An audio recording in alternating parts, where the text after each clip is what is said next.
சர்வதேச சந்தை நிலவரங்களால் சென்னையில் பெட்ரோல் டீசல் விலை மீண்டும் கடுமையாக உயர்ந்துள்ளது. கடந்த 10 நாட்களில் 3வது முறையாக விலை உயர்த்தப்பட்டுள்ளதால் வாகன ஓட்டிகள் அதிர்ச்சி. கடந்த சில ஆண்டுகளாக பெட்ரோல் டீசல் உயர்த்தப்பட்டாமல் இருந்து வந்தது. இந்நிலையில் ஈரான், அமெரிக்கா, இஸ்ரேல் ஆகிய நாடுகளுக்கிடையே ஏற்பட்டுள்ள போர் காரணமாக மேற்காசிய நாடுகளில் கடந்த 2 மாதங்களாக போர் பதற்றம் நீடித்து வந்தது. இதன் காரணமாக சிலிண்டர் மற்றும் பெட்ரோல் டீசல் தட்டுப்பாடு ஏற்பட்டது.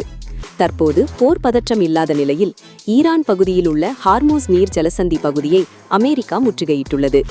இதனால் ஈரான் உள்ளிட்ட வளைகுடா நாடுகளிலிருந்து பெட்ரோல் மற்றும் எரிவாயு மற்ற நாடுகளுக்கு கொண்டு செல்வது பெரிய அளவில் பாதிப்பை ஏற்படுத்தியது. இதன் காரணமாக சர்வதேச சந்தைகளில் கச்சா எண்ணெய் விலை கடுமையாக உயர்ந்தது. எண்ணெய் நிறுவனங்களின் நஷ்டத்தில் ஒரு பகுதியை ஈடுகட்ட கடந்த 15ஆம் தேதி பெட்ரோல் டீசல் விலை உயர்த்தப்பட்டது. அதாவது சுமார் 4 ஆண்டுகளுக்கு பிறகு பெட்ரோல் மற்றும் டீசல் விலை லிட்டருக்கு தலா ரூபாய் 3 உயர்த்தப்பட்டது. அடுத்தாக கடந்த மே 19ஆம் தேதி பெட்ரோல் டீசலுக்கு 90 காசுகள் உயர்ந்தது. நேற்று முன்தினம் சென்னையில் பெட்ரோல் விலை லிட்டருக்கு 35 காசுகள் குறைந்த நிலையில் நேற்று மேலும் 6 காசுகள் குறைந்தது.